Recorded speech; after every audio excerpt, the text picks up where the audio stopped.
मैले केही समय अगाडि ट्याप अकाउन्ट कसरी क्रिएट गर्ने र ट्यापबाट नेपाल पैसा कसरी पठाउने त्यो कुराको जानकारी दिइसकेको छु र ती भिडियोहरूमा कतिपय व्यक्तिहरूको यस्तो पनि कमेन्ट आयो कि मैले ट्याप अकाउन्ट क्रिएट गर्दा मेरो मोबाइल नम्बरमा ओटिपी आएन अथवा फोन नम्बर भेरिफाई नै गर्न मिलिरहेको छैन, ट्याप अकाउन्ट खोलिरहेको छैन, यस्ता यस्ता कमेन्टहरू आइरहेको छन्।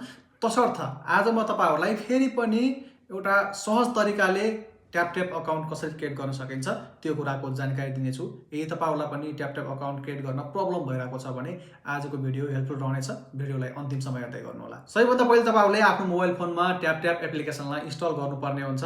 त्यसको लागि तपाईँहरूले आफ्नो मोबाइल फोनको प्ले स्टोर अथवा एप स्टोरमा गएर सजिलै ट्याप एप्लिकेसनलाई इन्स्टल गर्न सक्नुहुनेछ अथवा तपाईँहरूले मेरो यस भिडियोको डिस्क्रिप्सनमा लिङ्क पाउनुहुनेछ, त्यहाँदेखि पनि तपाईँहरूले डाउनलोड गर्न सक्नुहुनेछ। र अब तपाईँहरूले हेरेर यस्तो खालको इन्टरफेस देख्न सक्नुहुनेछ। यदि तपाईँहरूको अकाउन्ट अलरेडी छ भने लगइनमा गएर लगइन गर्न सक्नुहुनेछ, नो प्रब्लम। तर छैन भने तपाईँहरूले अकाउन्ट क्रिएट गर्नुपर्ने हुन्छ। त्यसको लागि तपाईँहरूले अब यो साइनअपको अप्सनमा टच गर्नुहोस् र त्यसपछि सर्वप्रथम तपाईँहरूले सबभन्दा पहिला गर्नुपर्ने काम भनेको मोबाइल नम्बर राख्नुपर्ने हुन्छ। त्यसको लागि तपाईँहरूले नेपालको नम्बर राख्न पाउनुहुन्न है त। नेपालको नम्बर विदेशमा रोमिङ गरेर चल्छ, मेरो पनि चलिरहेको छ, तर त्यसबाट चाहिँ तपाईँहरूले अकाउन्ट क्रिएट गर्न पाउनुहुन्न। जुन ठाउँमा हुनुहुन्छ त्यही देशको नम्बर चाहिँ चाहिन्छ र तपाईँहरूले यहाँदेखि कन्ट्री चुज गर्नुहोस्। तपाईँहरूले युरोपको जुनसुकै ठाउँ अथवा केही गल्फ कन्ट्रीहरूको पनि लिस्टहरू छ यहाँनिर। तपाईँहरूले जुन ठाउँमा बसोबास गर्दै आइरहनु भएको छ, बस्नुहुन्छ, काम गर्नुहुन्छ, त्यो चाहिँ कन्ट्री चुज गर्नुहोस्। अहिले मैले क्रोएसिया चुज गरेँ, म क्रोएसियामा छु। तसर्थ अब मैले यहाँनिर क्रोएसियन नम्बर नै राख्नुपर्ने हुन्छ, अरू कुनै कन्ट्रीको नम्बर राख्न पाउनुहुन्न। त्यो कुरा चाहिँ ध्यान दिनु होला। र अब क्रोएसियन नम्बर राख्ने बेला तपाईँहरूलाई यहाँनिर मैले देखाइदिन्छु। यो मेरो एउटा A1 को सिम हो र यहाँनिर लास्टमा नम्बर दिएको हुन्छ है त। अगाडि 0 पनि राखिएको हुन्छ, यो 0 चाहिँ नहाल्नु होला तपाईँहरूले। यदि क्रोएसियामा हुनुहुन्छ भनेपछि अन्य कन्ट्रीमा पनि यस्तो छ भने तपाईँहरूले यो 0 छ अगाडिको नहाल्नु होला। सिधै कन्ट्री चुज गर्नुहोस्। कन्ट्री चुज गर्ने बित्तिकै कोड नम्बर दिइहाल्छ र त्यसपछि तपाईँहरूले डाइरेक्ट मोबाइल नम्बर राख्नुपर्ने हुन्छ र म राख्छु। अब नम्बर राखिसकेपछि जस्ट नेक्स्ट गराइदिनुहोस्।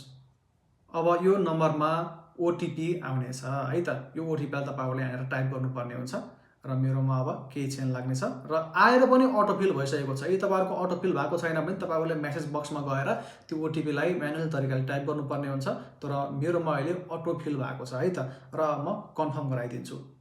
अब तपाईँहरूले यहाँनिर नेम राख्नुपर्ने हुन्छ। फर्स्ट नेम र लास्ट नेम राखिदिनुहोस् र यति गरेर नेक्स्ट गराइदिनुहोस्।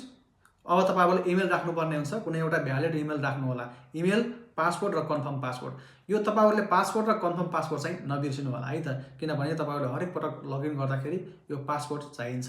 र कन्फर्म पासवर्डमा दुईटैमै सेम पासवर्ड राख्नु होला र इमेलमा एउटा कुनै भ्यालिड इमेल राखिदिनुहोस्। मैले यहाँनिर मेरो इमेल र पासवर्ड राखिसकेको छु। तपाईँहरूले पासवर्ड क्रिएट गर्ने क्रममा के कुरा ध्यान दिनु होला भनेदेखि तपाईँको पासवर्ड 12 क्यारेक्टरभन्दा माथिको हुनुपर्ने हुन्छ र साथसाथै तपाईँहरूको पासवर्ड अप्पर क्यास र लोयर क्यास, सानो एबिसिडी र ठुलो एबिसिडीको मिक्सन र साथसाथै अङ्क राख्दा पनि अझै बेटर। त्यो गरेर चाहिँ 12वटा पुर्याएर मात्रै राख्नु होला है त, नत्र तपाईँको पासवर्ड एक्सेप्टेड हुँदैन। र अब यति गरिसकेपछि नेक्स्ट गराइदिनुहोस्। अब त्यसपछि नोटिफिकेसनको लागि सोधेको छ, मैले टर्न अन नोटिफिकेसन नै गराइदिएँ। तपाईँहरूले स्किप गरेर अगाडि पनि बढ्न सक्नुहुनेछ। र अब तपाईँले यहाँनिर pick a country to start your first transfer भनेर भनिएको छ। तपाईँले सक्सेसफुल्ली एउटा ट्याप अकाउन्ट क्रिएट गरिसक्नु भएको छ है त। तपाईँहरूले अब कुन देशमा पैसा पठाउन चाहनुहुन्छ त? मानौ मैले अब नेपाल पठाउँदैछु। यहाँनिर मैले अब नेपाल भनेर चुज गरेँ।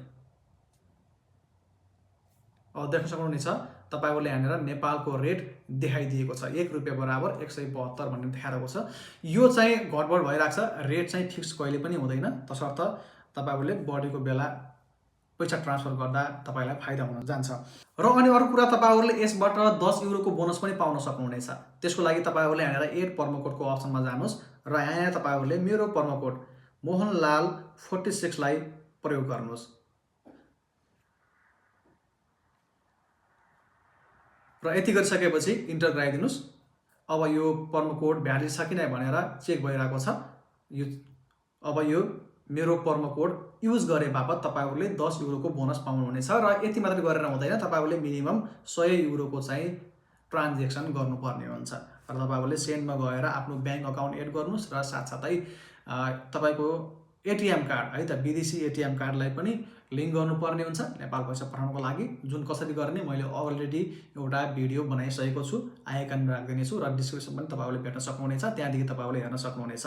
र यति मात्रै नभएर तपाईँहरूले यसबाट केही सर्टेन अमाउन्ट मात्रै सेन्ड गर्न पाउनुहुनेछ अहिलेलाई।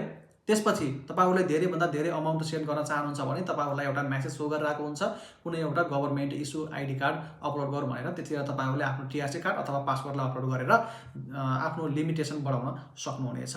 आजको भिडियोमा यति नै। यदि तपाईँहरूलाई ट्याप सम्बन्धी कुनै पनि समस्या छ भने यस भिडियोको कमेन्ट बक्समा कमेन्ट गर्न सक्नुहुनेछ र मैले बाँकी तपाईँहरूलाई भिडियो मार्फत त्यो समस्याको हल दिनेछु है त।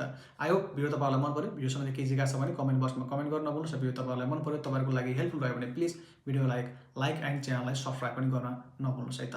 Thanks for watching this video.